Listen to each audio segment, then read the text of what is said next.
ನೀವು ಮಕ್ಕಳಿಗೆ ಫೋನ್ ಅಥವಾ ಟಿವಿ ತೋರಿಸ್ತಿದ್ದೀರಾ. ಅದು ಊಟ ಮಾಡಿಸಲು ಇರಬಹುದು ಅಥವಾ ಅಳುವ ಸಮಯದಲ್ಲಿ ಸಮಾಧಾನ ಪಡಿಸಲು ಇರಬಹುದು. ಅದು ಕೂಡ ಸ್ಕ್ರೀನ್ ಟೈಮ್ ಅಂತಾನೆ ಪರಿಗಣಿಸಬೇಕಾಗುತ್ತದೆ. 2 ವರ್ಷಕ್ಕಿಂತ ಕಡಿಮೆ ವಯಸ್ಸಿನ ಮಕ್ಕಳಿಗೆ ಸ್ಕ್ರೀನ್ ಟೈಮ್ 0 ಇರಬೇಕು. ಸ್ಕ್ರೀನ್ ಟೈಮ್ ಬೇಡವೇ ಬೇಡ. ಯಾಕೆ ಅಂತ ಇವಾಗ ಅರ್ಥ ಮಾಡ್ಕೊಳ್ಳೋಣ.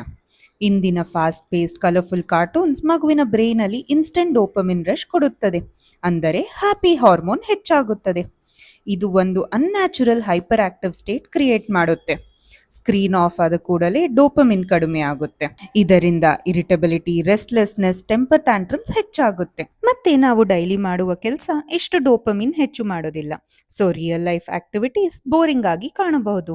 Speech development, sleep, attention span, social interaction ಇವೆಲ್ಲ ಹೆಚ್ಚು ಸ್ಕ್ರೀನ್ ಟೈಮ್ ಇಂದ ಅಫೆಕ್ಟ್ ಆಗುತ್ತೆ. ಅತಿ ವೇಗವಾಗಿ ಬ್ರೈನ್ ಡೆವಲಪ್ಮೆಂಟ್ ಆಗ್ತಿರೋ ಈ ಫೇಸ್ ಅಲ್ಲಿ ಮಕ್ಕಳಿಗೆ ಬೇಕಾಗಿರೋದು ಏನಂದ್ರೆ face to face interaction, reading ಮತ್ತು ಫ್ಲೋರ್ ಪ್ಲೇ. ನಿಮ್ಮ ಮಗುವಿಗೆ ಅತ್ಯುತ್ತಮ ಸ್ಕ್ರೀನ್ ಯಾವುದಂದ್ರೆ ನಿಮ್ಮ ಮುಖ. Talk, play, connect.